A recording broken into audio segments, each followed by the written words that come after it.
Aujourd'hui, on parle de la taille idéale d'un business. Je suis Cédric Watine, tu es chez Outils du Manager, le podcast en français sur le management le plus écouté. Il y a quelques mois, j'ai été invité par Sonia Lerambourg sur son excellent podcast qui s'appelle Système et compagnie. Elle m'a interrogé sur le concept de business de poche. Du coup, on a eu une longue conversation sur ce sujet. On a parlé du mythe des revenus passifs, on a parlé de la roue du hamster de l'entrepreneur, dans laquelle tu ne veux pas tomber, on a parlé évidemment de la taille idéale d'une boîte, du rôle d'un entrepreneur, et enfin, on a parlé d'anti-fragilité. Et tu verras qu'à de nombreuses reprises, je mentionne un outil, le business de poche, tout simple que j'utilise pour toutes mes activités, pour tous mes business. Je pense que c'est un outil qui peut t'intéresser, que tu sois un petit entrepreneur qui a besoin de grandir ou que tu sois un gros entrepreneur qui a besoin de simplifier ses entreprises pour les rendre idéales. Dans les deux cas, si ça t'intéresse, il suffit que tu suives le lien juste en descriptif. Mais pour l'instant, place à notre conversation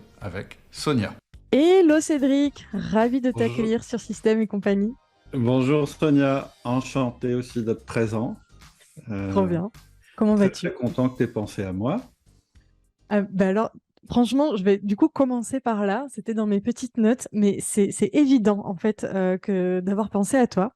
Ah bon? Parce que quand j'ai commencé à apprendre, en tout cas à m'intéresser de très très près à toutes ces questions de gestion de projet et de management, j'ai dévoré l'intégralité de tous tes podcasts, je crois. Waouh, c'est balèze parce qu'il y en a quelques-uns quand même, hein. Oui, alors peut-être pas tous, mais On doit je être à pense que 450 parce qu'ils n'étaient pas numérotés au début. Donc, ouais, j'en ai vraiment dévoré beaucoup, beaucoup, beaucoup. Et c'est la première recommandation de ce podcast, c'est d'aller, de cet épisode, c'est d'aller écouter les épisodes de Cédric si jamais il y a des besoins en management. Euh, et donc, du coup, c'était tout naturel pour moi de te proposer de venir papoter de toutes ces questions de gestion d'entreprise sur le podcast. Surtout que depuis que je te suis, il y a une nouvelle branche un petit peu qui évolue là chez Outils du Manager, mhm, un peu plus entrepreneuriale, et c'est celle qui va nous intéresser aujourd'hui. J'en dis pas plus. super. Ça va être le sujet du jour. Ok. Cédric, je te présente un tout petit peu pour ceux qui ne te connaîtraient pas. Tu es donc le fondateur d'Outils du Manager, qui est en fait le podcast numéro un en France sur le management. Et c'est pas le hasard qui t'a conduit sur ce sujet, puisque tu es entrepreneur depuis de nombreuses années et dans des secteurs complètement différents. Donc, tu n'es pas infopreneur né. Non. Bah Et déjà, comment... rien que de par mon âge. Moi, j'ai commencé à être chef d'entreprise, j'avais 29 ans, donc l'infoprenariat, ça n'existait pas à l'époque. Ça n'existait pas. C'est J'ai rigolo. toujours, j'ai toujours d'ailleurs les entreprises en dur, on va dire, Oui, que j'ai acquises depuis ce moment-là. Ça fait 24 ans que je dirige des entreprises. Et effectivement, j'ai 3 entreprises en dur, 2 dans les arts graphiques et le packaging, une dans la chimie. Et d'ailleurs, là, je suis en train d'en acheter, on vient d'en acheter une et qu'on va remettre en activité dans la restauration, donc encore un autre domaine. Par contre, oui, Outils du Manager, c'est plus récent. J'avais commencé le podcast en 2009. Donc, ok. pas hyper récent, mais plus récent. En fait, oui, à l'échelle du web, 2009, c'est déjà loin. Là, on est en C'est la 2022. préhistoire. Mais ça reste quand même, ça reste dans le milieu de l'infoprenariat qu'on connaît très bien. Euh, du coup, est-ce que tu peux nous en dire un petit peu plus sur ton parcours? Donc, tu as plusieurs entreprises. Ton parcours d'entrepreneur, concrètement, c'est quoi? Est-ce que tu peux nous décrire ça? Bah, en fait, moi, jusqu'à 29 ans, j'ai été salarié et salarié dans des entreprises de taille assez importante, dans un contexte international. Mon dernier poste, ça a été contrôleur de gestion. D'accord. Et mon job, c'était international et en particulier dans cette branche-là, ce que je faisais, c'est que j'allais dans les entreprises qu'on venait de racheter, je mettais en place, je faisais l'audit post-acquisition et je mettais en place la partie reporting. Donc, le Ok. truc, c'est super intéressant quand tu commences à bosser, mais bon, quand tu as un peu envie de voir autre chose, c'est pas évident. Et ma volonté, ça aurait été de prendre la direction d'une de ces filiales. Et ça ne m'a pas été proposé à l'époque, puisque D'accord. à l'époque, c'était plutôt les commerciaux qu'on mettait à des postes de direction, pas tellement les gens du contrôle ou de la finance. Bref, Hmm. du coup, j'ai cherché des entreprises à racheter et à 20 ouais, 29-30 ans, j'ai racheté ma première entreprise, et puis une autre, et puis une autre, et puis c'est comme ça que je Génial. suis rentré dans le monde de l'entrepreneuriat. Et l'histoire, pour faire le lien avec l'outil du Oui. manager, c'est que voilà, moi j'avais fait une école de commerce, je connaissais bien la stratégie d'entreprise, commercialement je me débrouillais, je savais où je voulais emmener mes boîtes, je savais pourquoi je les avais achetées, etc. Et pourtant, j'ai été assez vite confronté d'abord à une charge de travail qui pour moi n'était pas acceptable, puisque Ouais. j'étais à l'époque le papa d'une petite fille polyhandicapée, entre autres. Et donc voilà, je pouvais pas consacrer 100% de mon temps au travail. Et Mhm. d'ailleurs, je regrette absolument pas de ne pas l'avoir fait à l'époque. Et en fait, donc voilà, il y a un moment, à la fois, je me suis dit, mais je peux pas tout faire dans la boîte pour qu'elle réussisse ses objectifs. Donc, il faut que l'équipe prenne le relais. Et je m'apercevais bien qu'il y avait un truc qui fonctionnait pas, puisque au début de l'année, je disais, bon, bah voilà, la stratégie, c'est ça, c'est ça, c'est ça. J'avais l'impression que tout le monde comprenait ce que je racontais Mhm. et était plutôt d'accord. Et bizarrement, à la fin de l'année, quand, entre guillemets, on relevait les compteurs, on n'était pas du tout là où on aurait voulu être. D'accord. Donc, je me suis dit, il y a un truc que je ne dois pas piger dans l'équation. Et je me suis assez vite rendu compte que ce qui n'allait pas dans mon équation, c'était le management. C'est-à-dire que D'accord. j'étais vraiment pas doué du tout en management. Et c'est ce que je me suis dit. Je me suis dit, bah ouais, mince, alors moi j'ai un problème. Je suis pas très fort pour mener les gens. J'ai jamais été le mec qui emmenait tout le temps le groupe de copains. J'ai jamais Oui. été chef scout ou machin, Oui. etc. Bref, mince, il me manque ce truc-là. Et puis, en travaillant le sujet, en creusant le sujet, et entre autres en écoutant des podcasts, dont un podcast américain qui s'appelle toujours, qui existe toujours, qui s'appelle Manager Tools, je me suis dit, tiens, le management, en fait, c'est pas forcément un truc qu'on a ou qu'on n'a pas, c'est probablement quelque chose qu'on apprend. Et en regardant plus en détail et vraiment en essayant de comprendre comment ça marchait, je me suis dit, c'est même pas un truc qu'on apprend, c'est un truc qu'on met en place. Hmm. Et comme j'étais quelqu'un à qui tout ce qui est processus système parlait pas mal, puisque c'était ce que j'avais fait Oui. précédemment, je me suis dit, en fait, il faut que je mette en place un système de management. Donc un système de management, c'est quoi? Eh bien, ce sont des manières de communiquer avec des êtres humains, une ritualisation de ces Hmm. choses-là, pour obtenir des résultats. Alors, quand je le dis comme ça, c'est pas hyper sexy, mais c'est vraiment comme ça que je vois les choses. Et 24 ans après, je suis toujours convaincu de cette idée. C'est-à-dire que une entreprise, pour qu'elle fonctionne, et je pense que ça va être vrai de plus en plus dans les années à venir, on pourra en parler, Hmm. elle est obligée, elle doit, et il est impératif qu'elle s'appuie sur les humains. Parce que dans l'entreprise, l'humain, c'est l'élément le plus adaptable, le plus, on va dire, antifragile, puis on définira ce que ça Ouais. veut dire, l'antifragilité plus tard. Et donc, elle doit se fonder sur cet élément le plus important qui est l'être humain. Et bon, alors, l'être humain, quand on y pense, on se dit oui, mais c'est complètement irrationnel, c'est le monde des émotions, etc. Oui, il y a ça. Mhm.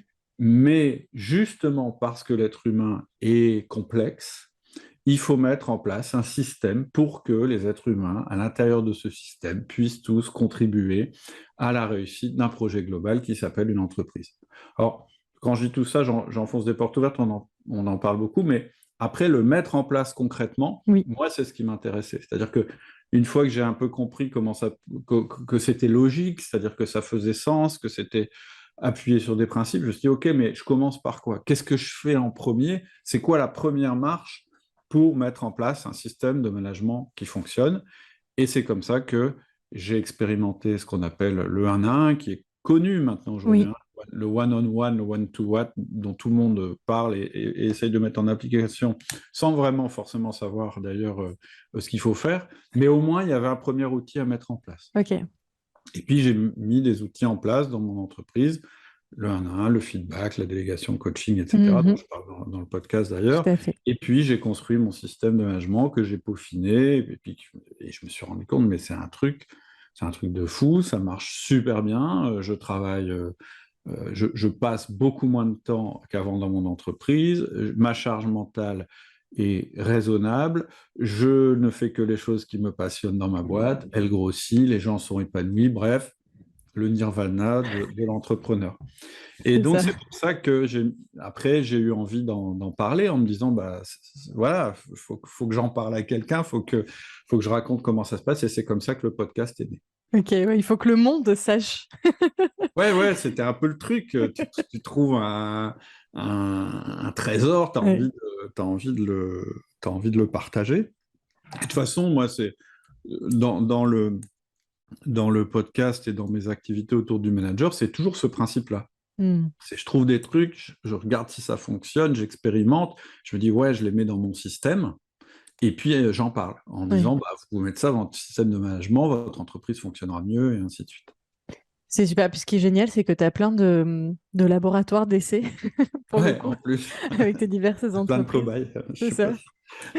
Et non, mais c'est intéressant. Alors là, je vais présenter rapidement le concept pour lequel je t'ai invité aujourd'hui. Ouais. Je pense qu'il faudra qu'on se revoie sur une autre saison pour parler un peu plus en profondeur de management parce que là, tu vois, sur cette petite présentation, je pense que tu as envoyé du rêve à beaucoup beaucoup d'auditeurs. Donc, il faudra qu'on prenne le temps d'en reparler. Avec plaisir. Euh, Aujourd'hui, du coup, je t'ai fait venir sur le podcast pour parler d'un concept que tu as défini il y a quelques temps, Mm, qui est le concept de business de poche. mm, Et en fait, j'avais envie de t'interviewer sur le sujet parce que c'est un concept qui me parle beaucoup. Moi, j'ai découvert un petit peu avant le concept de business de poche, celui de Company of One, mm. qui a été élaboré par Paul Jarvis. Donc, il a écrit un bouquin d'ailleurs sur le sujet. Et du coup, en lisant tes emails sur le sujet de business de poche, je me suis dit, mais waouh, c'est la même chose en quelque sorte. Enfin, ça se ressemble beaucoup. Et tout à l'heure, en off, tu me disais, ben non, je ne sais pas qui c'est Paul Jarvis. Donc, Non, non, moi je connais pas, hein. hyper Company intéressant, du coup. of One, ça me dit quelque chose, mais je sais pas, je ne connais pas le concept, je connais pas la personne. Je vais aller voir d'ailleurs, du coup, Ah ça oui, ouais, je te ouais. le recommande grandement, du coup. Bah ouais, du coup, super. Alors, Merci pour l'idée, je le note. avec grand plaisir. Euh, L'idée, si tu veux, c'est que moi, je suis consultante donc en gestion d'entreprise et j'accompagne des entrepreneurs qui sont dans la croissance, pardon, Mhm.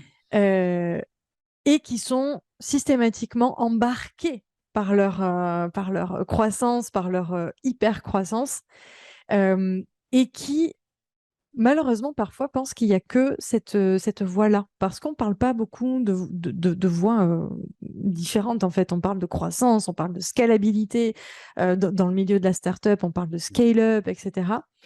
Et en fait, il y a une autre voie qui est Sûr, ouais. possible. Mhm. Et donc, notamment la voie de Company of One. Donc, pour t'en dire un petit peu plus, Paul Jarvis développe ce concept qu'on on peut être une grande entreprise. C'est pas le problème, en fait, de la taille ou de l'ambition de l'entreprise. C'est vraiment, en fait, une question de minimalisme.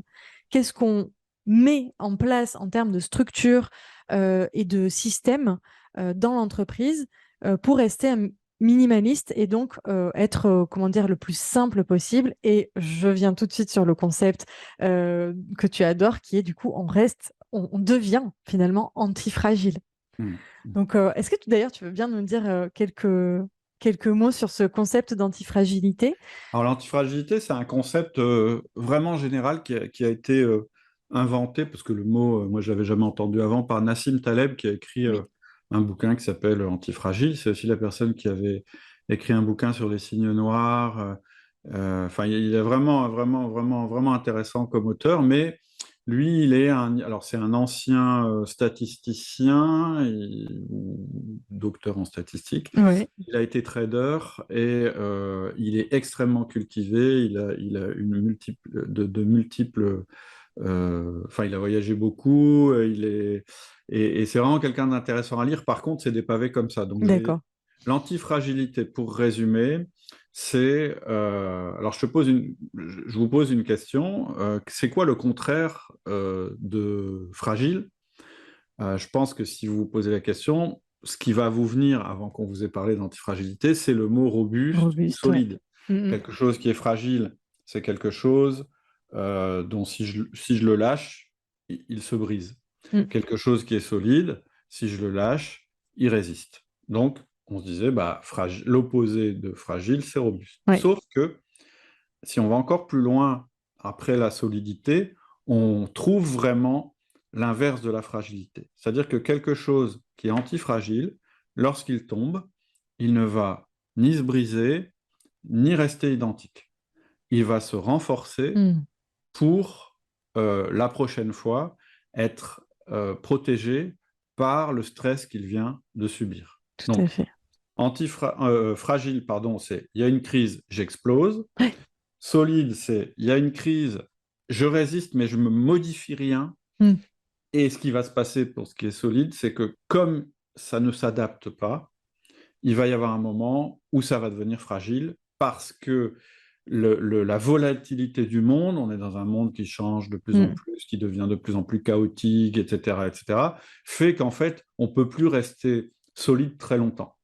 Et donc la solution, c'est l'antifragilité, c'est-à-dire d'avoir des systèmes qui s'adaptent petit à petit à l'environnement en fonction des mini-crises qu'ils subissent.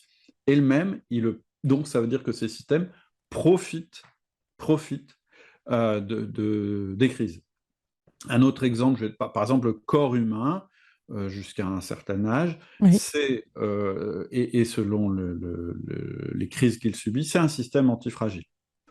Tu vas à la salle de sport, tout à fait. si tu mets 300 kilos pour faire un développé couché, c'est sûr que ça va mal se passer. Par contre, si tu mets un poids et que tu t'entraînes jusqu'à arriver à la limite où le stress est supportable, eh bien la prochaine fois, tu seras plus fort. Tout à fait. Il fait du soleil dehors, tu es tout blanc, c'est l'hiver, tu sors, tu t'exposes pendant 3 heures, tu brûles, tu tues ta peau. Par contre, tu t'y exposes de manière moins longue, eh bien, tu vas développer une capacité à résister au soleil. Donc ça, c'est de l'antifragilité. Une fois qu'on a compris le concept, comment on le transpose au niveau de l'entreprise? Eh bien, on le transpose en disant, il y a des entreprises fragiles, il y a des entreprises solides et il y a des entreprises antifragiles. Les entreprises fragiles, c'est celles qui sont trop petites pour pouvoir encaisser le stress. Mm. Quand tu me disais, bah moi, dans les gens que je conseille, il y en a beaucoup qui sont dans l'hypercroissance, qui n'ont pas une minute à eux, Tout à fait. du coup, ils sont tout le temps au bord du burn-out, etc. Clairement, ils sont dans une position fragile. Ensuite, une entreprise solide, ce serait une entreprise extrêmement figée. Oui, C'est-à-dire qu'à un moment, cette entreprise s'est dit, ouais, on va avoir la taille maximale, ou en tout cas, des entreprises qui ont alors pas une complexité, mais qui sont tellement compliquées et oui. ont tellement de reporting que, en fait, elles ne peuvent plus être influencées par le monde extérieur. Mm, Et donc, petit à petit, elles vont exploser. On en voit pas mal d'ailleurs qui ont pas bien résisté aux dernières crises, des tout à enseignes, fait. des noms très très connus, etc., etc. Et donc, l'antifragilité, ce serait bah, d'avoir passé le seuil quand même, je dirais, de la fragilité, Oui. mais de rester quand même antifragile. Et ça, c'est vraiment quelque chose qui m'a beaucoup intéressé parce que pour moi, la manière d'être antifragile, eh bien, c'est de se reposer sur les éléments antifragiles qu'on a dans l'entreprise. Les éléments antifragiles dans une entreprise, c'est quoi? C'est les êtres humains. Et du coup, en réfléchissant à ce concept et en regardant, en fait, tu vois, quand j'ai lu le livre, Oui. souvent une révélation, c'est pas quelque chose de complètement nouveau que tu apprends. C'est tu lis le bouquin et tu dis, ah, je le savais. Oui, c'est C'est ce ça. truc-là. Et moi, ça m'a fait ça, tu vois. C'est un peu comme quand j'ai découvert le 1-1, quand je réfléchissais Mm. sur le management, quand j'ai découvert le 1-1, je me suis dit, mais ouais, c'est ça qu'il faut faire. Et là, quand j'ai lu le livre Antifragile, je me suis dit, mais en fait, c'est ça que je fais avec mes entreprises depuis longtemps, sauf que j'ai pas le mot pour le Oui. dire. Tu n'avais pas le concept, en fait, mais là, tu as conscientisé, on va dire, C'est ça, ce tu que mets tu un nom, pressentais. tu mets Oui. le doigt dessus. Mm. Et alors, quand tu commences à faire ça, du coup, plein de nouveaux domaines s'ouvrent parce que tu te dis, mais du coup, je pourrais peut-être l'appliquer en marketing, mais du coup, tu vois, voilà. Exact. Ok. Donc voilà la définition de l'antifragilité et puis ce qu'on peut en faire. Bon, après, je répète, le bouquin est super, je vous le conseille, c'est un gros pavé, mais en plus, il a une manière d'écrire qui est vraiment Mm. sympa et rigolote. Par contre, les applications concrètes, bah, va falloir les trouver vous-même. Il n'y a pas de Donc, mode d'emploi tout fait. non, il n'y a pas de mode d'emploi tout fait. Il y a quand même un truc qui dit, euh, c'est l'histoire de la... Tu parlais de minimalisme, et du coup, je comprends pourquoi, Mm.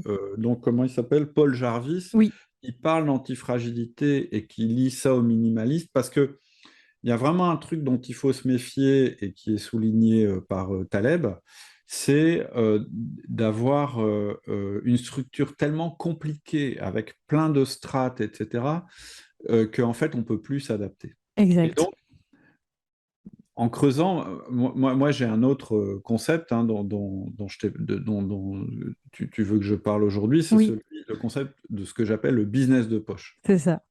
En fait, je me suis rendu compte que à un moment, quand moi c'est des rachats d'entreprises. Hein. D'accord. L'entreprise que j'ai créée, c'est Outils du Manager. Les autres entreprises que j'ai, ce sont des rachats.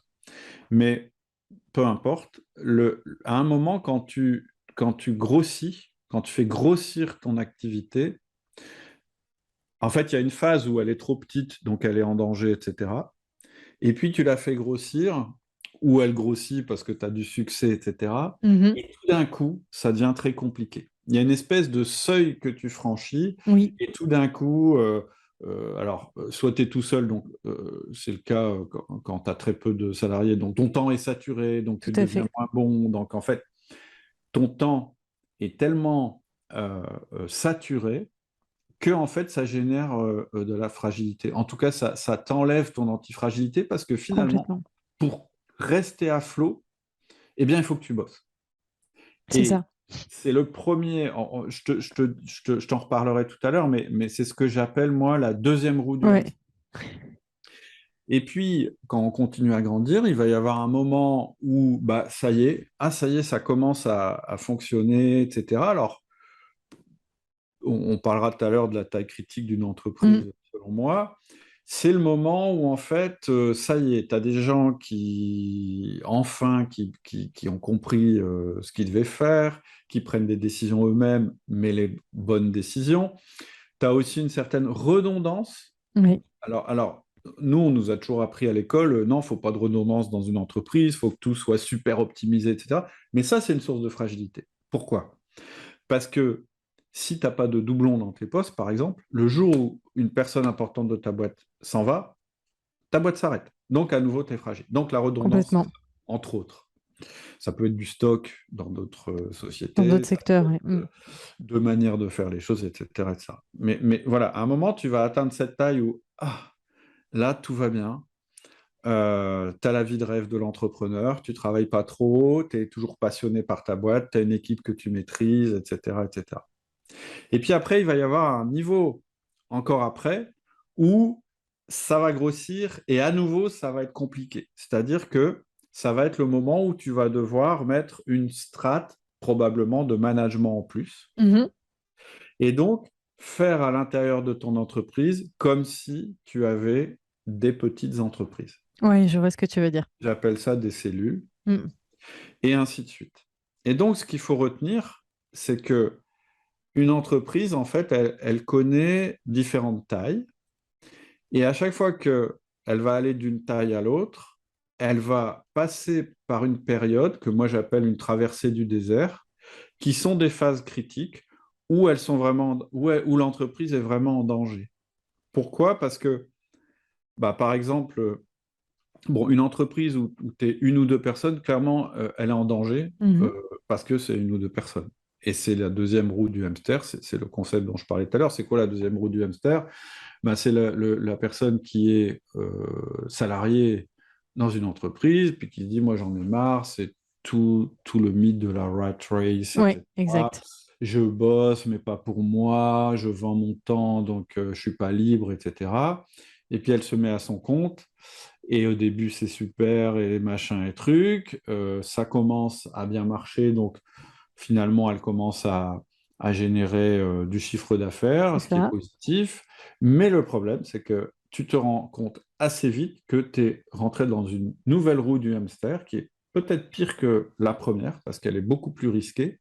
Oui, Parce que là, si tu arrêtes de courir, tu es directement sur la paille. C'est-à-dire, c'est tous ces infopreneurs, tous ces entrepreneurs individuels ou petites boîtes, hein, ça arrive aussi chez les artisans, qui se rendent compte que dès qu'ils sont malades, bah, leurs revenus sont absents. Dès qu'ils prennent des vacances, leurs clients râlent. oui, Qui exact. n'ont plus un seul espace dans leur tête, qui n'ont plus du tout d'espace mental pour autre chose que le travail. Et là, en général, on arrive au burn-out.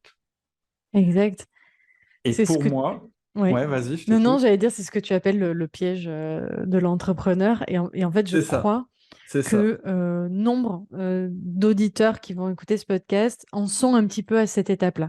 Voilà. C'est-à-dire que les choses, enfin, l'entreprise a bien évolué, on a atteint un premier palier, Ouais, sauf qu'en fait, ce palier nous a amené dans ce piège, en fait, mince, je me suis fait attraper dedans, je suis en c'est train de ça. courir dans ma roue.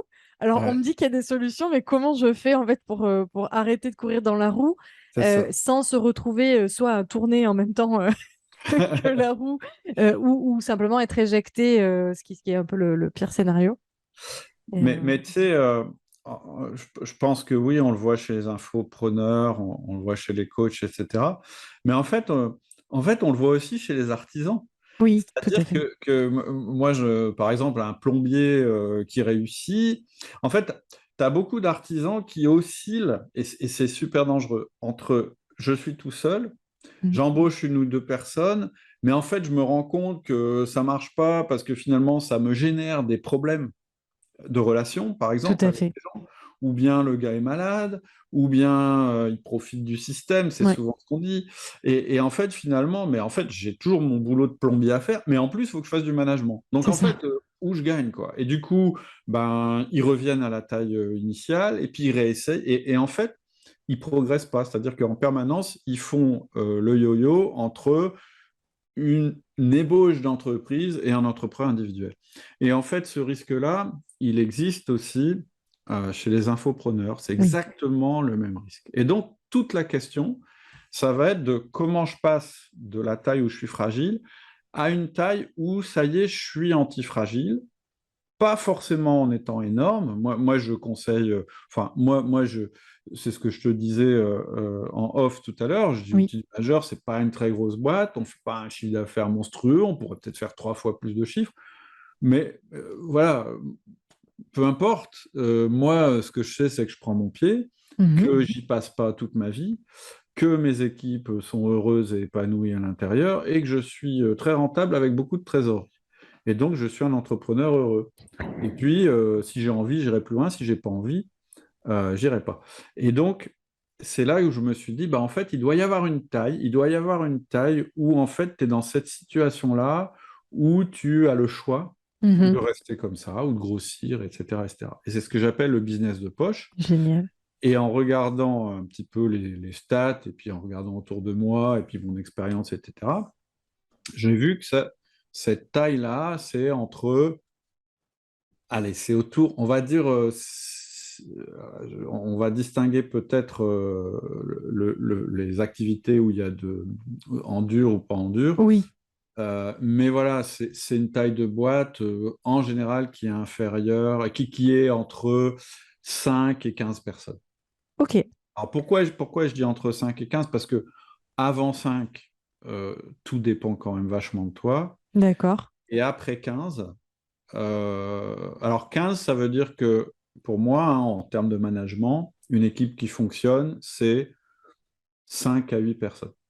Ok. Oui.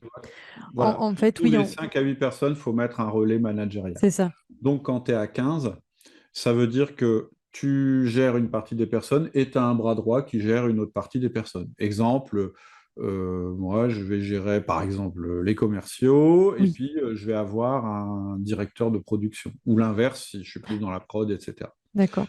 Et puis tu peux aller encore un cran au-dessus où tu dis, ben non, maintenant, en fait, moi, je vais plus que manager des managers. Mais là, en général, ça veut dire que tu passes un autre seuil. Donc, Ok. l'entreprise, le business de poche, pour moi, le business idéal, c'est cette taille-là. C'est un business qui doit être très rentable parce que, enfin, qui doit gagner de l'argent parce que Oui. quand on ne gagne pas d'argent, on est dans la roue du hamster. Donc, ça veut dire que ça doit faire des marges. Ok. Tu travailles raisonnablement, c'est-à-dire que tu fais pas des semaines de 80 heures, tu travailles pas le week-end, etc., parce que Oui. c'est une sorte de fragilité. Tu apportes de la valeur à tes clients, c'est-à-dire que qui dit valeur dit marge, hein, c'est redondant, mais c'est une autre manière de le voir. Et ton job, ça n'est plus de générer du chiffre d'affaires, mais c'est de générer de la valeur Hmm. ou de générer des actifs. C'est Oui. quoi un actif dans une entreprise? Alors, je vais parler, un actif dans une entreprise, classiquement, c'est les machines, c'est les brevets, c'est les stocks, etc. Mais moi, je ne vais pas parler de ça. Pour moi, l'actif principal, c'est ce qui va générer de la valeur à ta place.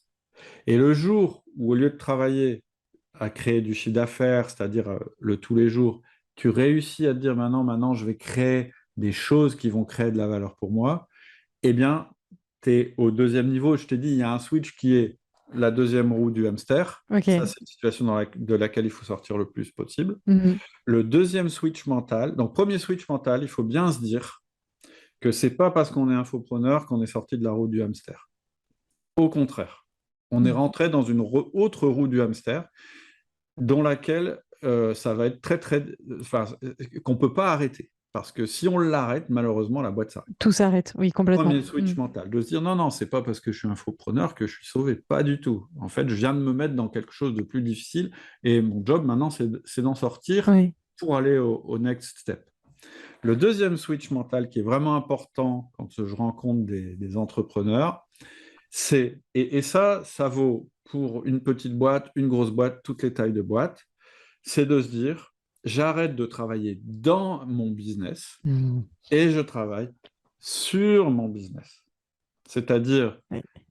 et c'est un gars qui s'appelle Michael E. Gerber, un Américain qui a dit ça, lui, il parlait beaucoup des franchises, etc. Mais je veux dire, tout ce qu'il dit, en plus, il est assez intéressant à écouter parce qu'il a une manière de parler qui est intéressante. Et en fait, qu'est-ce qu'il dit?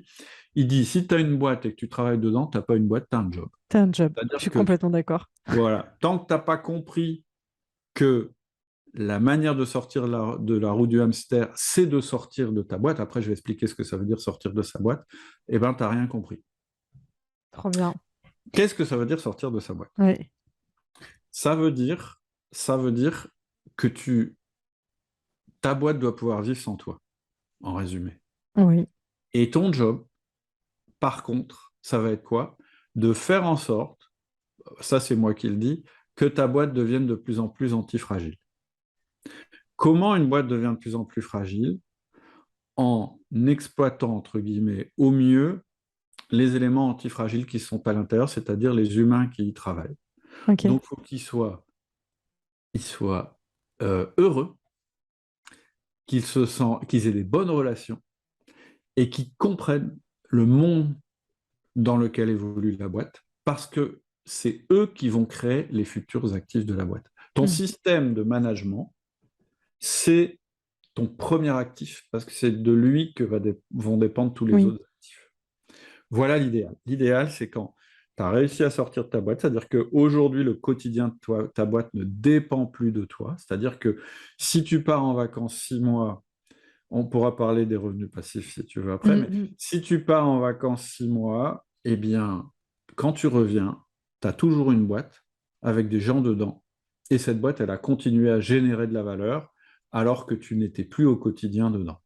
Ça, c'est pour moi le Graal de l'entrepreneur et ça détermine la taille idéale de ton entreprise qui dépend des secteurs, etc. Oui.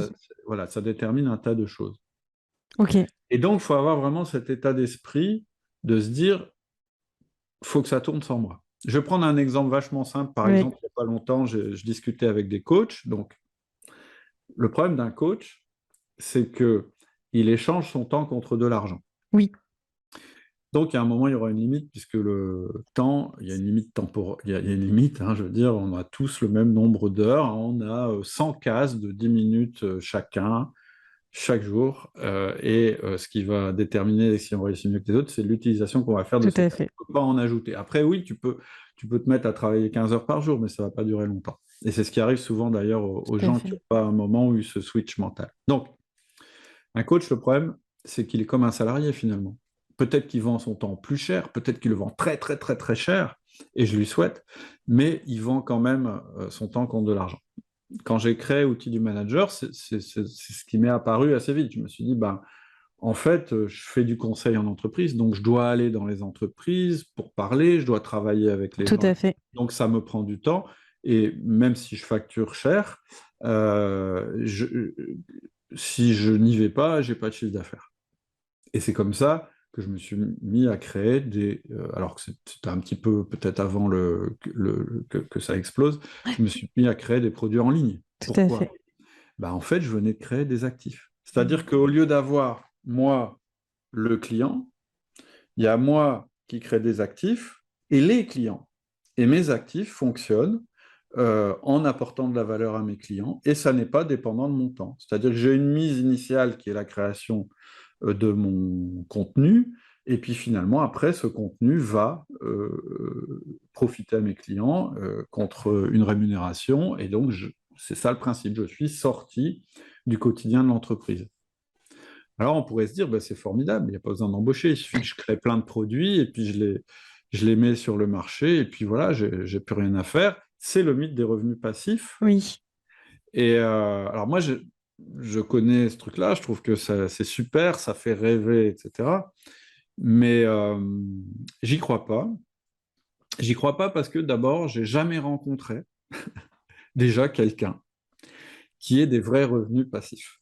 Des revenus différés, oui. C'est-à-dire que oui, il y a des gens qui produisent beaucoup de travail et ça leur fournit une valeur pendant un moment, sauf qu'à un Mm. moment, ça fait comme ça. Donc pour Mm. moi, la première raison, c'est que j'ai rencontré personne qui l'ait fait.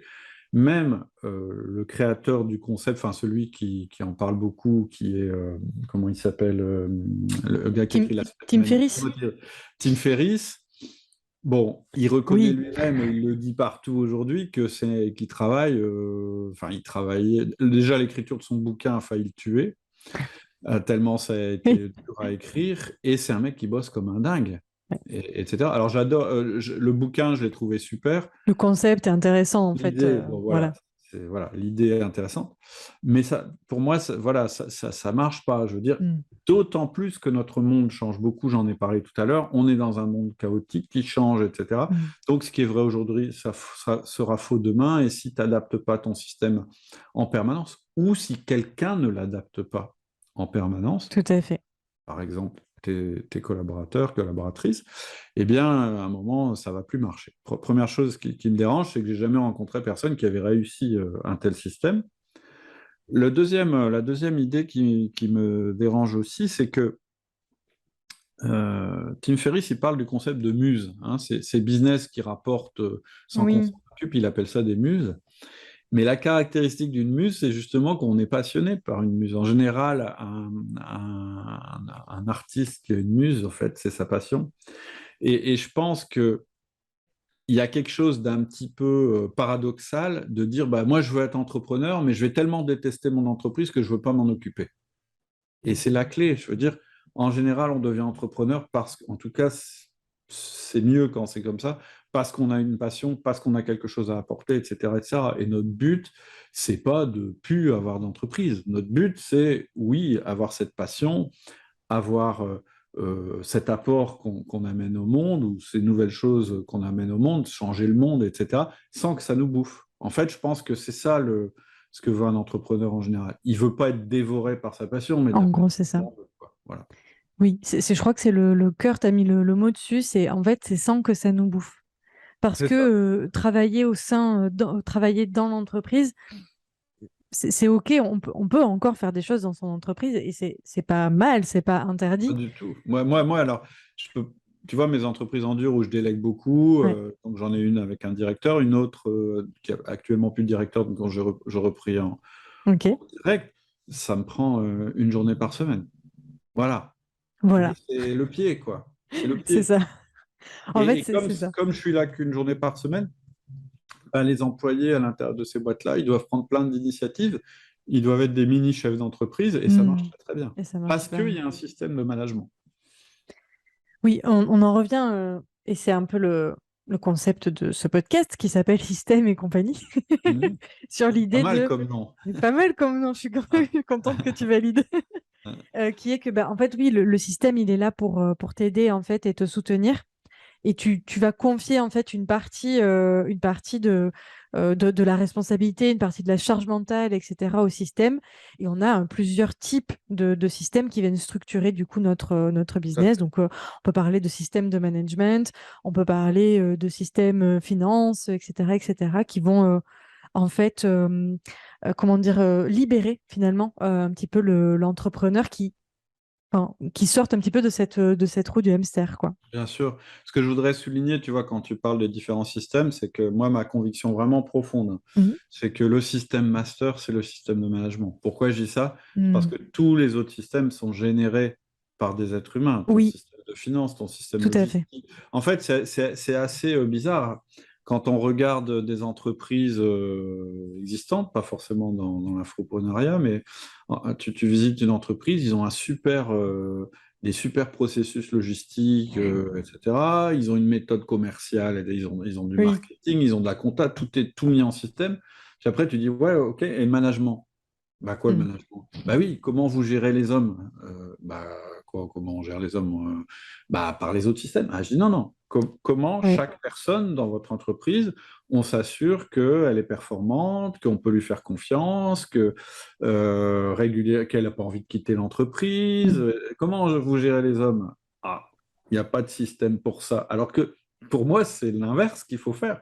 Il faut avoir Mhm. un système pour ça. Et en fait, les gens, en leur donnant du pouvoir, tu vas les autoriser à créer des systèmes qui vont structurer ton entreprise, etc. Pour moi, c'est le management qui crée la structure, pas l'inverse. Je... Amen. Bon, en même temps, c'est pas étonnant, hein. J'ai été éduquée à l'école outil du manager, donc ça m'étonne pas que je sois d'accord complètement avec cette affirmation. C'est Euh, vachement important parce que voilà, une entreprise, c'est un système humain. Au début, tu es tout seul dedans, puis tu sens bien que pour sortir de la roue du hamster, tu vas pas pouvoir continuer tout seul. c'est ça. Et là, et c'est ce que je disais tout à l'heure avec l'exemple des artisans, en Mhm. fait. Le problème, c'est qu'ils n'ont pas mis en place de système de management. Déjà, ils n'ont pas forcément bien recruté, c'est Oui. une chose. Mais ils n'ont pas forcément. Alors, pour comment on recrute bien? Bah, avant tout, on recrute bien en réfléchissant bien à son recrutement et en recrutant quelqu'un qui nous complète plutôt que quelqu'un qui nous ressemble. Enfin, voilà, il y a une Mhm. démarche à faire avant. Mais une fois que la personne est rentrée, oui, il va falloir passer du temps à la manager. Oui, bien sûr. Exact. C'est primordial, c'est le plus important. Et donc, oui, moi, ce que je dis en général, le management, ça prend, s'il faut donner un chiffre, ça prend 10% du temps. Mhm. Mais que 10% du temps. Et donc, si on ne fait pas la place à ces 10%, on aura toujours des problèmes dans nos entreprises. Je vois. Et en fait, ces 10%, bah, c'est 10% pour le boss qui a des managers, mais chaque manager passe 10% et ainsi de suite. Etc. Voilà. Je vois très bien. En fait, il y a trois niveaux pour un chef d'entreprise. Ouais. Tu connais hein, les trois casquettes. Hein. Oui. Il y a le niveau, je dirais, contributeur, c'est-à-dire tout ce que je fais quand je suis dans mon Dans business. l'entreprise, oui. Donc, c'est quoi contributeur? C'est, je sais pas, pour un infopreneur, c'est créer des formations ou aider des clients ou Oui, ou faire du commercial, du marketing, voilà, trouver des clients. c'est ça, ouais, tout ce qui est communication sur les réseaux, etc., qui est très, très chronophage. Voilà. Ouais. Oui, il y a les réseaux aussi, Mm. voilà. Donc ça, je dirais que c'est le niveau qu'on va mettre ici. C'est la base du Oui, business. la base. C'est l'activité, Tout c'est-à-dire à fait. si tu fais pas ça, il n'y a pas de business. Il se passe rien. En haut, tout en haut, il y a le stratège, Ouais. c'est-à-dire où je vais, quelle est ma vision, pourquoi je fais ça, qu'est-ce que j'apporte sur le marché, toute cette réflexion de dire c'est par là qu'on doit aller, tout ce qui, je dirais, donne un sens au business. Et l'erreur qu'on fait souvent, c'est qu'on se situe trop ici En bas, sur et le ici. côté. Ouais. Ouais. Et quand on se dit non, non, il ne faut Mm. pas que je sois trop, il faut que je réfléchisse, on monte directement là-haut. Mm. Et en fait, il y a une troisième casquette qui est ultra importante et qui est au milieu, c'est celle du manager. Mm. Et en fait, qu'on soit tout seul ou qu'on soit 50 dans la boîte, c'est pareil.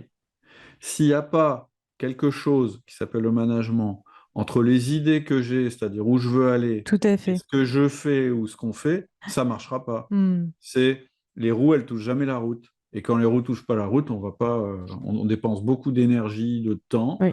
on a plein d'espoir pour sa boîte, et puis finalement, on est déçu parce que ça marche pas. Et donc, ce niveau intermédiaire, il est important, c'est celui du management. Donc, les trois casquettes, quelle que soit la taille de ta boîte, stratège, manager, contributeur. Et alors, est-ce que concrètement, je suis assez persuadée que les personnes qui nous écoutent et qui sont encore tout seuls dans leur entreprise se disent, OK, je vois très bien la casquette de stratège. Du coup, c'est j'imagine mes prochaines stratégies, mes prochaines offres, etc., ou ma vision d'entrepreneur. Je vois très bien la casquette opérationnelle contributeur, c'est celle que je vis au quotidien, hein, c'est quand je travaille. Mais qu'est-ce que je dois faire concrètement quand je suis tout seul dans mon entreprise? C'est quoi la tâche du manager? Parce que on voit très bien ce que fait le manager quand il est, comment dire, quand il y a un manager qui va manager des équipes, il va gérer les équipes, il va s'assurer que tout se passe bien, il va vérifier les process, il va vérifier les projets, etc. Mais que fait le manager quand il est tout seul? On a un peu cette sensation que, bah, en fait, La il n'y en a même pas besoin. chose, la Eh même oui. chose. En fait, la différence entre une entreprise, quand tu es patron d'une entreprise structurée, tu gères un organigramme. On peut dire Oui, ça. Tu vois, ici, toi, tu es là, et puis il y a des managers, puis il y a des contributeurs. ouais. Quand tu es tout seul, bon, tu gères pas un organigramme, tu gères un programme, tu gères un agenda. Et en Hmm. fait, finalement, et c'est un conseil que je donne aux gens qui sont dans la situation que tu décrivais tout à l'heure, et Oui, que je conseille même aux débutants, c'est-à-dire complètement. même avant de commencer, Complètement. c'est de structurer ton agenda comme un organigramme. Qu'est-ce que ça veut dire? Ça veut dire que chaque semaine, évidemment, si tu fais rien, ta semaine va être saturée Hmm. par ton rôle de contributeur. Oui. Si tu n'as pas d'agenda, tu vas être tout le temps dans l'action. Ah, il faut que je réponde à ce mail-là. Ah, il faut que je fasse ça. Ah, il faut que je fasse ci. Ah, il faut que je fasse machin, etc. Donc, stop. Il faut déjà que tu crées, moi, ce que j'appelle la routine du lundi. C'est un concept assez fort dans mon organisation. Mhm. C'est que le lundi, j'ai une période de temps. Elle est assez longue chez moi parce que j'ai pas mal d'entreprises Oui. et que je délègue beaucoup, etc. Mais c'est un moment où, en fait, je ne suis pas dans mon business, je ne suis pas avec mes équipes. Je suis, par exemple, ici et je réfléchis. Donc, je suis au niveau stratégique. C'est-à-dire, régulièrement, je me dis, mais tiens, mon business, est-ce qu'il fonctionne bien? Tiens, qu'est-ce qu'on pourrait faire de plus, faire de moins, le marché, ce qui va bien, etc. Tu vois, ça, je suis encore dans Mhm. la stratégie. Mais je vais aussi faire du management. Alors, c'est quoi le management quand tu es tout seul? Ouais. C'est le management de ton temps, finalement. C'est-à-dire que tu vas, à ce moment-là, programmer ta semaine et dire, bah, j'ai une routine qui consiste à répondre aux réseaux sociaux, mais c'est 1 heure par jour, et donc c'est 1 heure, j'en fais pas plus, j'en fais pas moins, etc.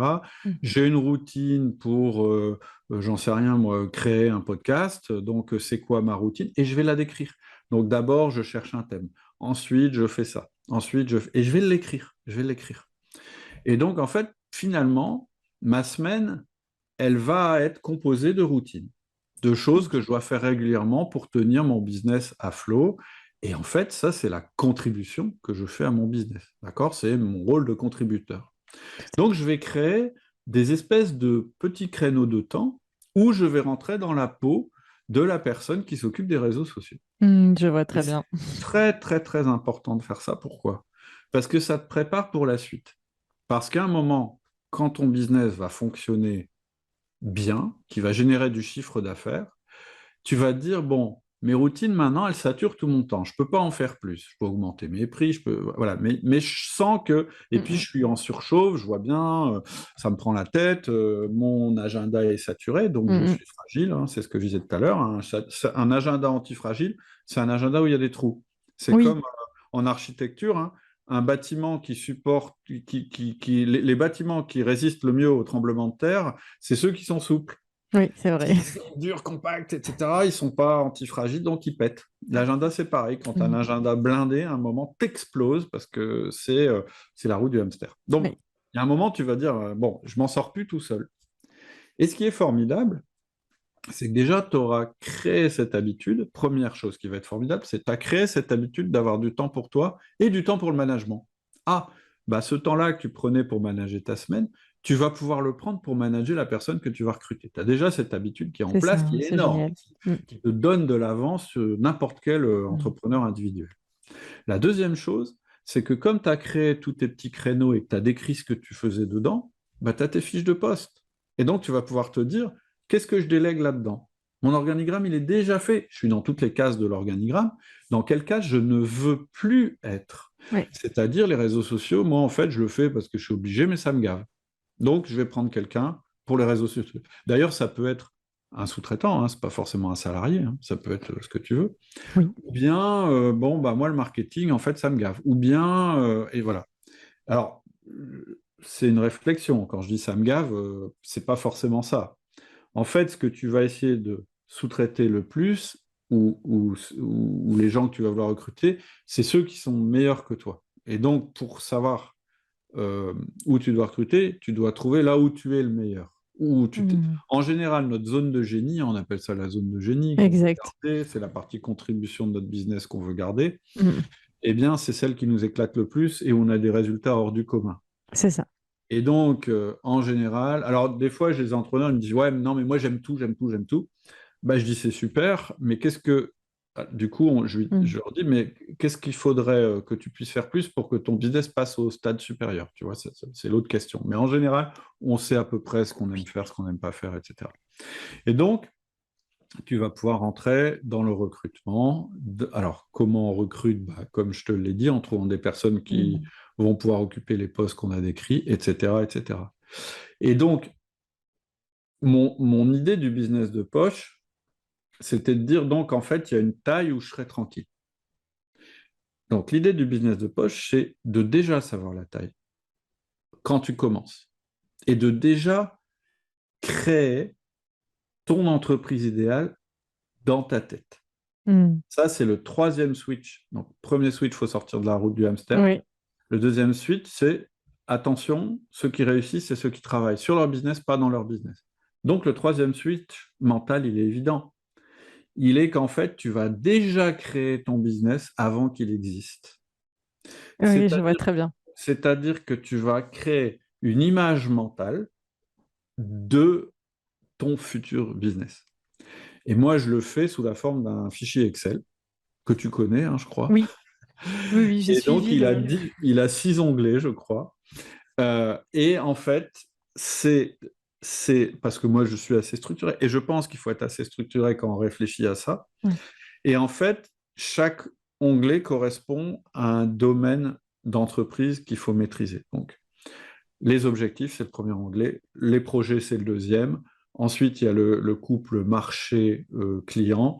Ensuite, il y a la culture d'entreprise. On pourra rentrer dans le détail si on veut. Ensuite, il y a l'organigramme qui, au début, donc, est notre agenda. Et Ok. donc, en fait, les gens qui vont réussir à créer un business idéal, un business de poche, c'est ceux qui auront créé dès le début ce modèle et qui regarderont dans les yeux ce modèle tous les lundis matins. Et tous les lundis matins qui se diront, OK, est-ce que c'est toujours ça que je veux faire? Est-ce que ma vision a resté? Et qui prendront ce temps primordial qui va donner le ton à toute leur semaine parce qu'ils vont tout de suite voir ce qui manque dans leur business pour qu'ils deviennent meilleurs, etc., Je etc. vois. Et en fait, ça va créer une espèce d'habitude comme ça qui fait que quand tu vas avoir la possibilité de recruter, parce que avant de recruter, il faut en avoir la possibilité. Avant Tout à d'avoir fait. l'envie de recruter, enfin, tu peux avoir envie de recruter, mais faut avoir la possibilité. C'est-à-dire qu'avant, qu'est-ce qu'il faut avoir fait? Il faut avoir validé son concept. Mm. C'est-à-dire, s'il n'y a personne qui achète tes produits, tu ne vas pas recruter. Si tu as juste du chiffre d'affaires pour vivre toi tout seul, il y a un problème. Donc, il Mm. va falloir te dire, est-ce que j'augmente mes prix? Est-ce que je suis sur le bon marché? Est-ce que j'ai assez de marge, etc. Donc, qu'est-ce qu'il te faut? Il te faut de la rentabilité, parce qu'on paye les gens avec l'argent qu'on gagne, et de la trésor. Oui, Parce que la trésor, ça permet de se tromper. exact. Donc, une fois que tu as ça, alors, c'est pas parce que tu n'as pas de ces deux éléments que tu peux pas déjà avoir ton business de poche, parce que ça va être ton modèle sur lequel tu vas travailler, sur lequel, et où tu vas te projeter, etc., etc. Mais une fois que tu arrives à ta première embauche possible, ça va être le moment où bah, tu es assez rentable et où tu vas pouvoir payer les charges de la personne que tu vas embaucher. Mm. Autre mise en garde, parfois on embauche parce qu'on sait qu'on va générer plus de chiffres parce Oui, que cette personne va arriver. tout à fait. Ça, il faut vraiment bien se valider. Et en général, en tout cas pour les gens qui débutent, en fait, il ne faut pas compter sur la personne qui arrive pour te créer plus de business. Il faut compter sur la personne qui arrive pour te libérer du temps pour que tu puisses créer plus de business. Tout à fait.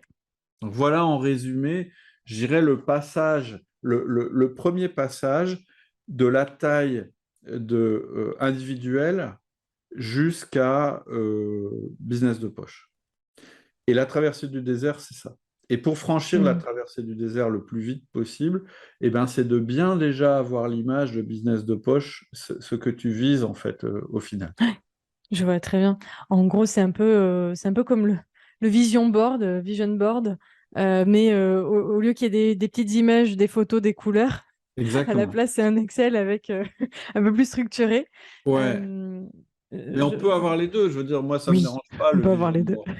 Mais bon, le vision board, je crois que ça vient de la théorie de l'attraction, en disant si tu regardes Oui, tous les jours, exactement. bon, Oui. on pense ce qu'on veut de ça, mais ce Mm. qui est sûr, c'est que c'est une projection mentale. Oui, yes. Et quand on a la bonne projection mentale, on prend les bonnes décisions, tu vois. Quand on a une idée très claire, très simple aussi. Bah, pourquoi j'ai pris un fichier Excel et que j'ai mis des cases pour le faire? C'est parce que tu peux pas trop délirer avec ça. Du coup, tu peux délirer à côté sur un cahier, dire ouais, moi je veux être le maître du monde, machin bidule. Tout Ok, à ça fait. c'est bien et ça a son rôle.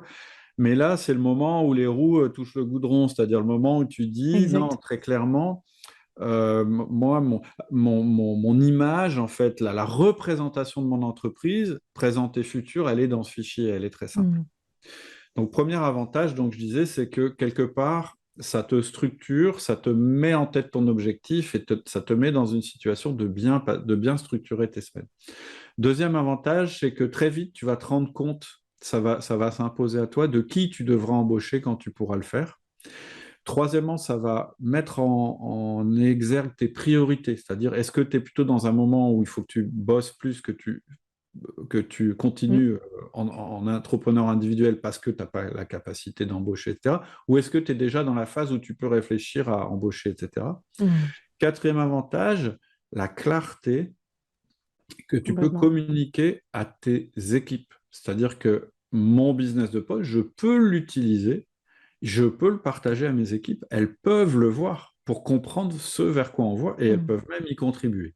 Puis il y a un cinquième avantage, c'est que moi, en fait, ce truc de business de poche, je l'utilise encore avec tous mes business, même les gros business. Parce que le problème quand un business grossit, c'est que tu peux perdre un petit peu ta vision Oui. globale. Ça devient tellement complexe que, allez, on refait le fichier Excel, où est-ce qu'on en est, etc., etc.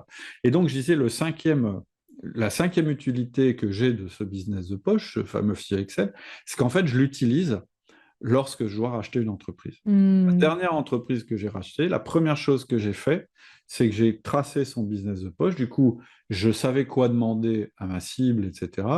On sort un peu du sujet hein, par rapport à tes auditeurs, Oui, mais il voilà, n'y a c'est pas de pour dire à souci. quel point c'est important. Ouais. Et une fois que j'ai fait ça, je me suis dit, bah ouais, ça connecte complètement avec mes autres business. Et en fait, ça va être synergique avec mes autres business. Cette Mm. entreprise dans la chimie, en fait, elle a des applications, plein d'applications dans mes autres business. Ok, je vois. Et donc, l'idée après, si tu veux aller au seuil d'après, alors on va rêver un peu pour ceux qui veulent, c'est d'avoir une galaxie de business de poche. Ouais. Et ça, c'est aussi un nouveau niveau d'antifragilité. Ton premier niveau d'antifragilité, c'est d'avoir de la redondance dans tes salariés, c'est-à-dire que tu as une taille qui fait que s'il y en a un qui s'en va ou qui est malade, etc., le business ne s'arrête pas. Le niveau suivant d'antifragilité, c'est d'avoir différents business. Et quand il y en a un qui va un peu moins bien ou qui est sur un secteur qui est moins porteur, heureusement, il y a les autres. T'as Et les autres qui donc, prennent le à relais. nouveau, tu es dans quelque chose d'antifragile. Puis après, il y a encore un autre niveau supérieur encore, c'est que ces business entre eux, ils sont à la fois indépendants et interreliés. C'est-à-dire que ça peut se situer au niveau de la trésorerie. Par exemple, on doit faire de la croissance sur telle boîte, bah, heureusement, de la trésorerie sur celle-là.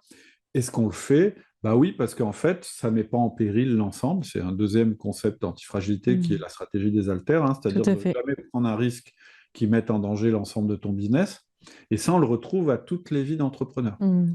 Tu vois, par exemple, la stratégie des haltères, quand on est une petite boîte, c'est de se dire, est-ce que si je recrute cette personne, je peux supporter qu'elle soit là dans ma boîte pendant 3 mois ou pendant 6 mois sans que ma boîte soit ruinée. Mm. Tu vois, Mm. c'est pour mesurer ton risque. Si tu te dis, bah non, non, non, il faut que ce soit rentable dès le premier mois, eh ben, n'embauche pas.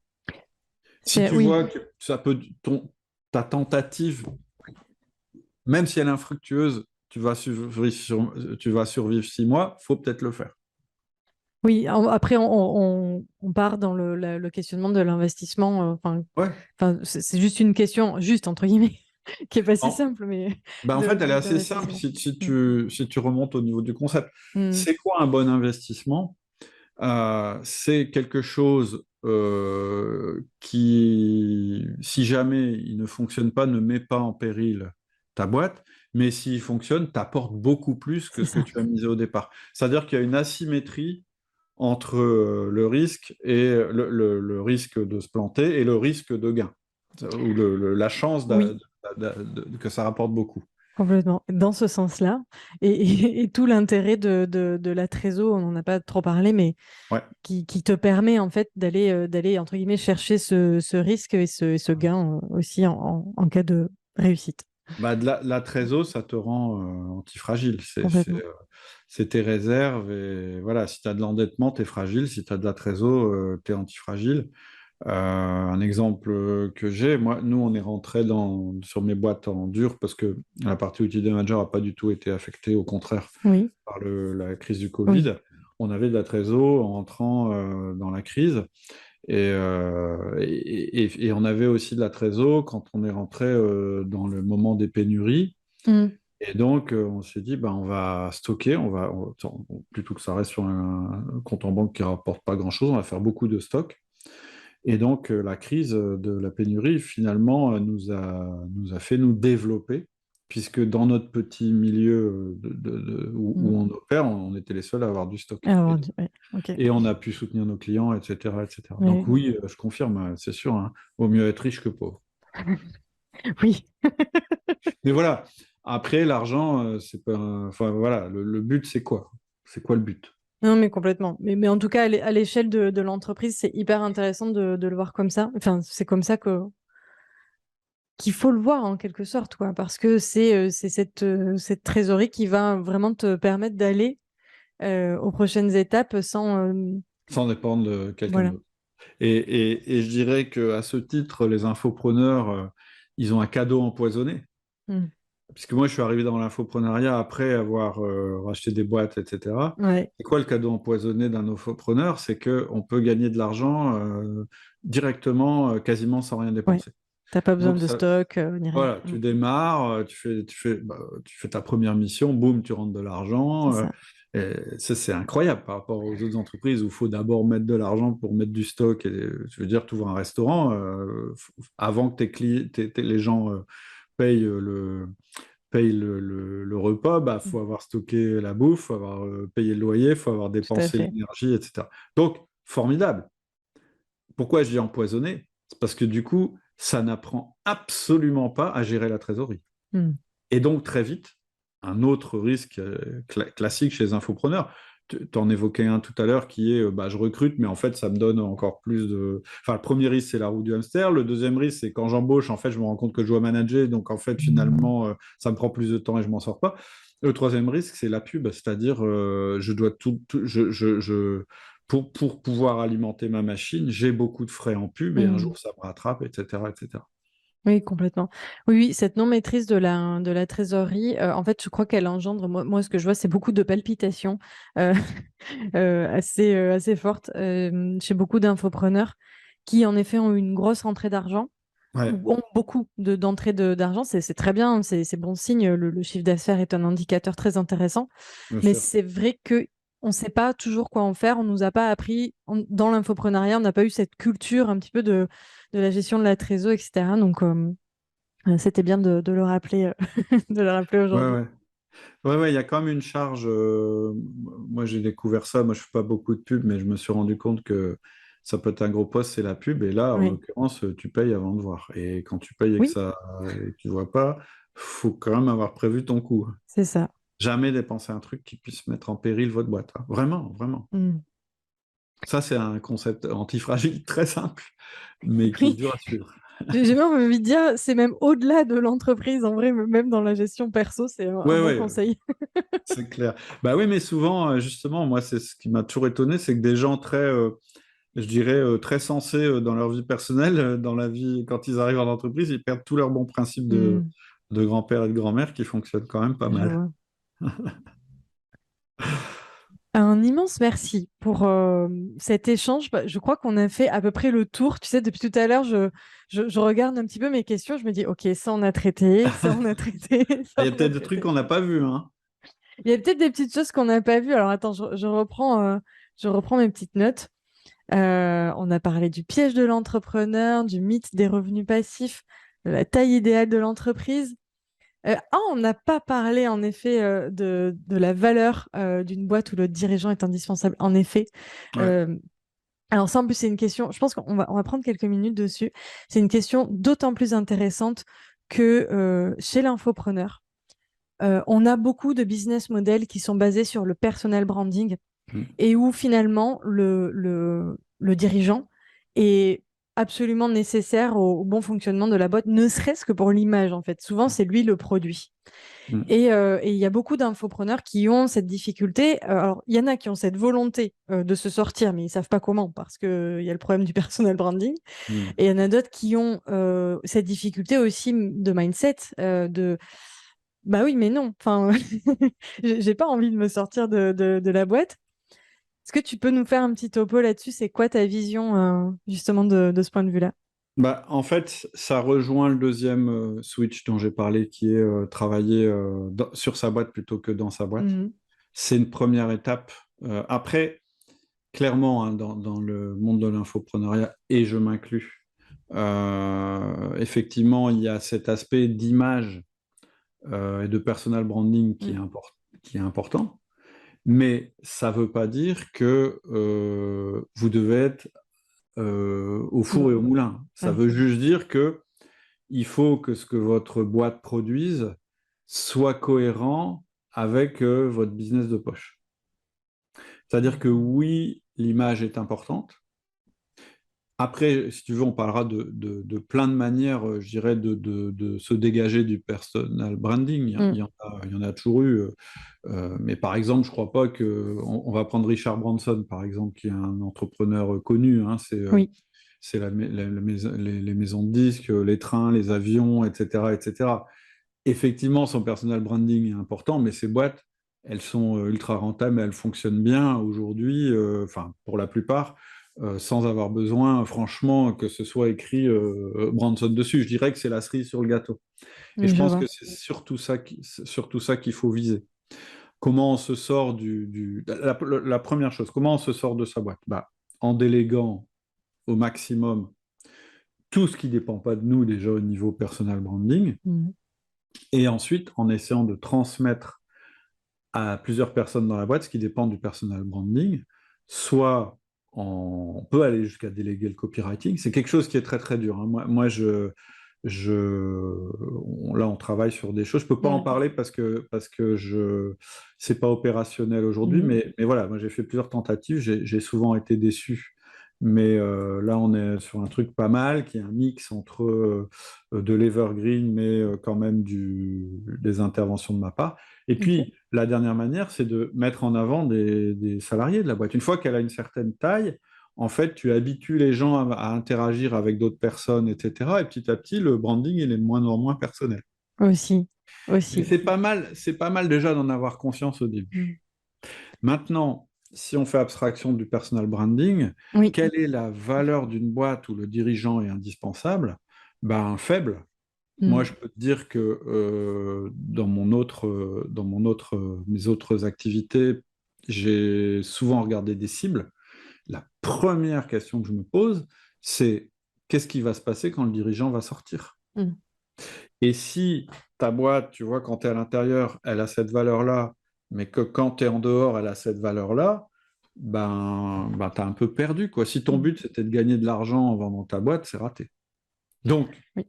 une bonne habitude, mais ça, je le fais, comme moi, tu sais, au départ, j'ai été marqué par ça. J'ai beaucoup travaillé, je te le disais, dans l'acquisition d'entreprise. C'était mon job. Je faisais les audits Oui. post-acquisition. Donc, j'ai bien vu cette importance Mm.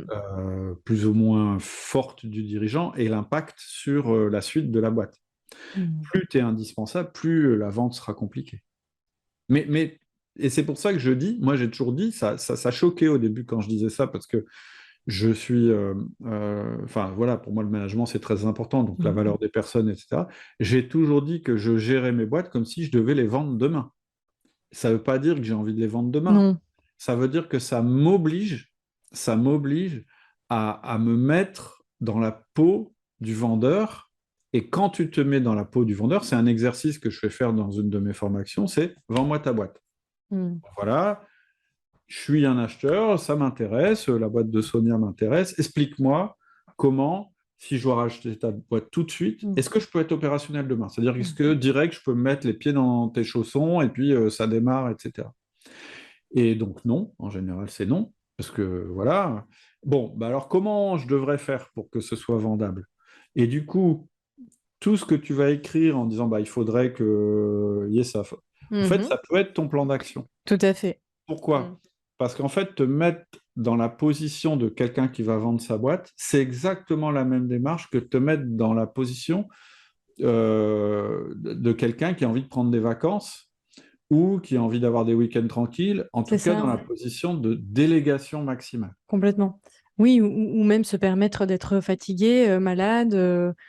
Enfin, voilà, il y a rien de pire que d'être malade et de pas s'autoriser en fait à quitter le travail parce que sinon la boîte tourne pas. C'est l'horreur, quoi. Exactement. Ciao. Et je vais plus loin. Est-ce que tu penses que les salariés d'une boîte dont le boss est omniprésent, Ah oui, tout dépend de lui, il veut mettre... Est-ce que tu crois que ces gens-là, à un moment, ils vont pas avoir envie de partir? ah, j'en suis certaine. Donc, qu'est-ce que ça veut dire? Qu'est-ce que Oui. ça veut dire?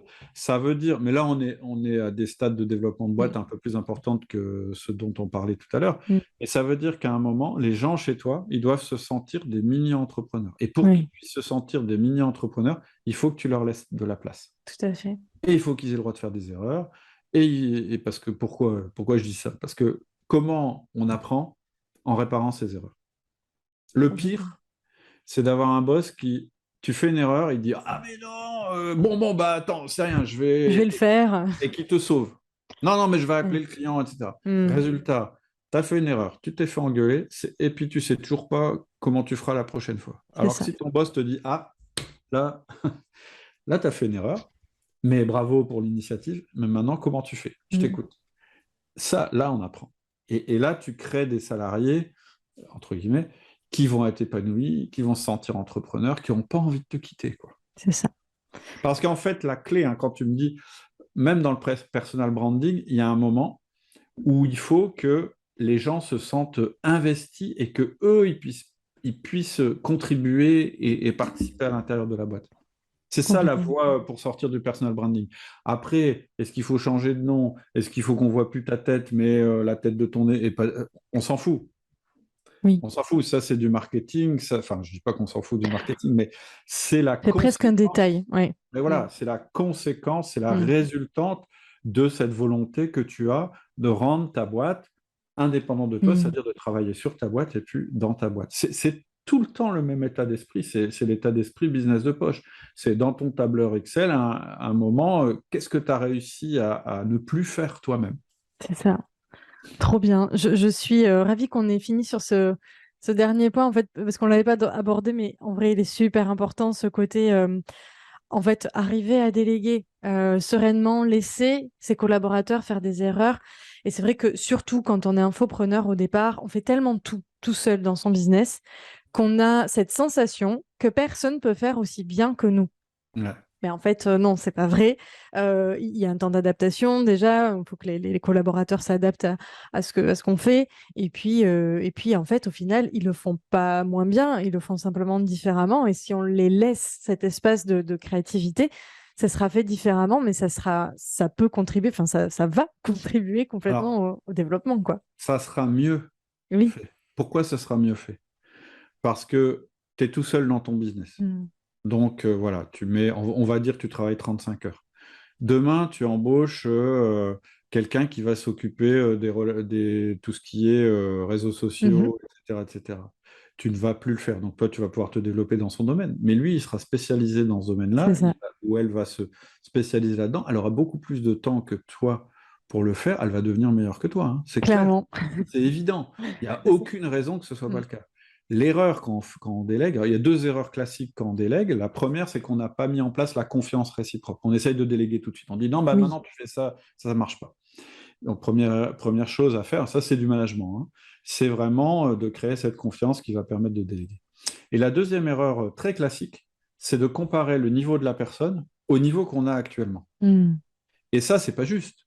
Toi, quand tu as commencé, tu étais aussi pourri, voire plus pourri Oui. que la personne que tu viens de recruter. Mm. Donc, c'est quoi le job? C'est qu'elle apprenne plus vite que toi, tu n'as appris. Toi, tu as appris tout seul. Cette personne-là, elle va pouvoir apprendre avec toi. Donc, elle va apprendre plus vite que toi. Et donc, ton but, ça doit être que au plus vite, elle rejoigne ton niveau, et puis au plus vite, elle te dépasse. Et ça, c'est pas Clairement. toujours facile à accepter pour un entrepreneur.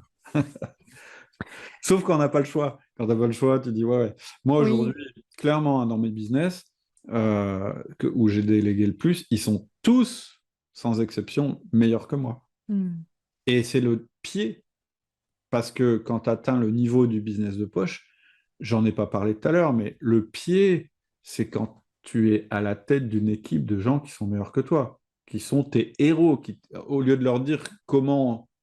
Le switch, en fait, Mm. vraiment le grand plaisir, hein, c'est au moment où, au lieu de dire aux gens ce qu'ils doivent faire, ils te racontent comment ils ont remporté un succès. Mm. Tu dis, waouh, alors là, chapeau, elle est forte, il C'est est ça. fort. Ça, c'est le pied. Ouais, et puis quand Je les dis, bon, bah là, problèmes, c'est bon, j'ai réussi, là. Là, c'est c'est bon. exactement ça, quand les problèmes se débloquent sans même que toi, tu aies conscience du problème. En fait, tu apprends le problème une fois qu'il est passé et résolu. Voilà. C'est génial. C'est pour ça qu'un salarié ne doit jamais oublier de dire à son boss les problèmes qu'il a résolus. Oui, Pas les problèmes en cours, parce que c'est enfin, c'est de la moi, je charge. suis Ouais. comme n'importe quel entrepreneur. Ce que je veux, c'est des résultats et pas d'emmerde. Oui. Quand on vient me raconter à quel point c'est la merde, en général, assez vite, je dis OK, et donc, qu'est-ce que tu vas faire? Mm. Par contre, alors quelqu'un qui me dit, bon, on a eu ce problème-là, mais j'ai résolu comme ça, comme ça, comme ça, ah, c'est le pied. C'est le pied. Trop bien. Euh, Est-ce que Cédric, je peux te prendre quelques petites minutes supplémentaires Bien pour sûr. te poser mes petites questions de fin? OK. Alors, l'idée, c'est de te demander un conseil, une remarque, un concept, une anecdote, peu importe, sur les quatre piliers de la gestion d'entreprise. Alors, quand je dis les quatre piliers, c'est pas les piliers universels, c'est C'était plus, quatre piliers. voilà, c'est un peu ceux que j'ai définis, extraits de mes divers travaux. Le premier pilier, c'est gestion de projet et management. Est-ce que tu as quelque chose à nous partager, peut-être une ressource, Oui. une anecdote, quelque chose? Non, juste, moi j'ai un angle. Alors, moi je suis pas quelqu'un enfin, je pense que j'ai une bonne organisation personnelle. Mhm. Je maîtrise très mal tous les produits genre ClickUp, Asana, tous ces Ouais, machins-là, j'aime pas ça. oui. Et donc pour moi, la clé de la gestion de projet, enfin, ou plutôt je vais essayer, je vais te dire un truc, c'est que tu peux avoir le meilleur outil de gestion de projet, il compensera jamais Mhm. une équipe qui s'entend mal. Par contre, si tu as une équipe qui s'entend bien, tu peux avoir le pire outil de gestion de projet du monde, elle sera toujours meilleure que l'autre équipe. Donc, la clé dans la gestion de projet, c'est pas l'outil qu'on utilise, on s'en fout. La clé, c'est qui tu as dans ton équipe et comment les gens s'entendent entre eux.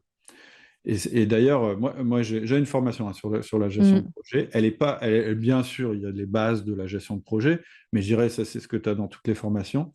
Par contre, elle est très focalisée sur l'analyse disque des personnes qui sont à l'intérieur. C'est-à-dire que Mhm. qui est dominant, qui est influent, qui est stable et qui est consciencieux, et comment on les fait travailler ensemble. Et on se rend compte qu'en fait, ben, par exemple, à un moment, il faut donner du pouvoir aux gens qui sont plutôt dominants, parce que de toute façon, là, il faut y aller, faut bourriner, il faut y Ouais, aller, les aider, ils savent bien faire ça. Par moment, il faut donner le pouvoir aux consciencieux, parce que là, il faut border, etc. Et pour moi, c'est ça la meilleure gestion de projet, c'est d'avoir l'équipe qui s'entend le mieux possible, qui a envie de bosser pour le projet. trop bien. J'adore. La réponse, gestion de projet, bah, c'est l'humain.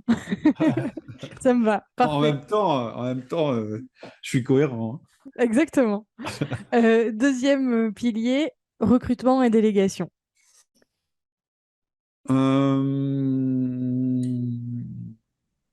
Bah, délégation, on en a un petit peu parlé tout Mm. à l'heure. C'est ce que je te dis, c'est que voilà, c'est le Graal pour moi du manager ou du chef d'entreprise, c'est le recrutement et c'est la délégation, pardon. C'est-à-dire c'est le moment où bah, c'est eux qui te racontent ce qu'ils font. Mm. C'est ça qu'on veut atteindre. Ok, c'est Maintenant, l'objectif.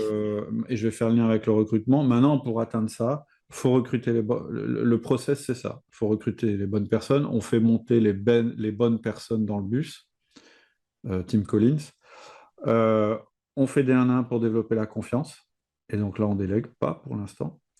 On fait des feedbacks pour être capable de dire ce qui va pas à quelqu'un. Et il y a une manière de le dire. Parce que si on le dit de la mauvaise manière, on crée des conflits, de la frustration. Ensuite, ça va générer de l'autonomie. On n'est pas encore à la délégation. Ensuite, on va faire du coaching en disant, bah, tu vois, pour t'améliorer, tu pourrais faire ça et ça et ça. Et là, on pourra faire de la délégation. Donc, il y a un process. Ce qu'il faut retenir sur la délégation, c'est que c'est un processus. C'est Mm. pas quelque chose comme ça. Ouais, c'est pas un claquement Et de doigts. Mm. voilà. Et sur le recrutement, pareil. Un recrutement, c'est un Mm. processus. On ne recrute pas au feeling. Ne Oui. recrutez pas au feeling. Le feeling, c'est une chance sur deux. Et je peux vous dire que maintenant, les candidats, de toute façon, ils savent ce qu'il faut dire. Donc, qu'est-ce qu'il faut valider? Le plus important, si vous voulez être sûr que le recrutement se passe bien, eh bien, c'est que la personne vous prouve qu'elle est capable de faire ce que vous lui demandez. Alors, ça paraît bête comme phrase, mais c'est quand même le plus important. Mm. Et donc, dans une phase de recrutement, il y a deux phases dans un recrutement. Il y a la phase négative et la phase positive. La phase négative, c'est j'essaye que cette personne, je trouve tous les contre-arguments pour ne pas prendre cette personne. C'est le Mm. plus important. N'essayez pas de séduire les collaborateurs au début. Mm. Au début, vous devez traquer le truc qui fait que vous n'allez pas les recruter. Comme ça, vous allez faire une méga sélection. Vous n'allez garder que les gens qui sont au-dessus de la barre. Et avec ces gens-là, alors, vous allez creuser et vous allez les séduire, les attirer, etc. Génial. Les gens, en fait, si le processus de recrutement est difficile, c'est plutôt positif pour les meilleurs. Les Mm. meilleurs, si ils arrivent, on les prend direct, ils disent, oh là là, c'est quoi cette boîte? Ceux où c'est un peu dur, eh ben, on a envie d'y aller, quoi. Génial. Je vais très vite, hein, mais donc il y a un C'est process pour recruter, c'est ça qu'il faut retenir. trop C'est bien. pas au feeling. Comment on fait pour être sûr que la personne pourra faire ce qu'on a à lui faire faire? Bah, on regarde si elle l'a déjà fait. Déjà, c'est une bonne méthode. Si elle n'a pas d'expérience, bah, on fait des tests, etc., etc. Trop, trop bien. Oui, d'ailleurs, je précise que je pense que sur ces quatre sujets, gestion de projet, recrutement, les deux suivants, c'est finance et leadership. Je pense que tu dois avoir plusieurs, enfin, je suis sûre même que tu as plusieurs podcasts Oui, oui, oui, bien sûr. sur le sujet. Donc, si vous avez envie de creuser les concepts de Cédric à ce sujet, n'hésitez pas. Ouais, ouais, on a fait plusieurs podcasts sur Sur tout chacun des ça, sujets. hein, complètement. Elle a un petit mot sur le suivi, la gestion des finances, en fait, une Bah, idée, un concept dessus. bon, bah, on l'a dit, hein, La c'est trésor. marge et trésor. Ok. Faites de la marge, gagnez de l'argent, refusez les Hmm. clients où vous savez qu'ils vont pas générer beaucoup de marge, n'hésitez pas à pricer élevé, vous aurez les meilleurs clients. Et voilà, un client qui vous embête, etc., sortez-le. Next. Voilà. Ok, Et travaillez avec les gens avec qui vous aimez bien, qui sont prêts à payer vos services, etc. Première chose, ça c'est la marge. parfait. Et puis la trésor, bah, c'est ce que je disais tout à l'heure. Vous bossez pour générer de la trésor. La Mm. trésor, c'est l'oxygène d'une entreprise. C'est simple, hein, c'est comme Mm. pour nous. On n'a pas d'oxygène, on est mort. On a de l'oxygène, on vit, mais c'est pas notre but dans la vie d'avoir de l'oxygène. Bah, la trésor, c'est pareil. L'argent, hein. Une entreprise, elle vit Oui, et elle meurt à cause de l'argent. Mais complètement. le but, c'est pas d'en avoir le plus possible. Le but, c'est d'en avoir pour pouvoir résister aux crises, faire des investissements, etc. Trop bien. Et dernier point, le leadership. Est-ce qu'il y a quelque chose qui te vient là-dessus? Bah, le leadership, c'est le truc dont on parle le plus, Mm. alors que je pense qu'on devrait parler plus souvent de management. Ok? Le leadership, il s'assoit sur le management. C'est-à-dire que c'est ce que je disais tout à l'heure. Je dis, quand on parle trop de leadership, c'est-à-dire la capacité à emmener les Oui, équipes, à faire rêver, etc., le risque, c'est qu'on oublie la couche management. Donc, d'accord. après, j'ai plein de choses à dire sur le leadership, mais là, ce que je veux dire, c'est Oui. que vous trouverez tout ce que vous voulez sur le leadership. Il y en a des bouquins, etc. Ce qui est important, c'est que votre leadership il soit relayé par un bon management, sinon ça ne marchera pas. Ce sera Trop vide. bien.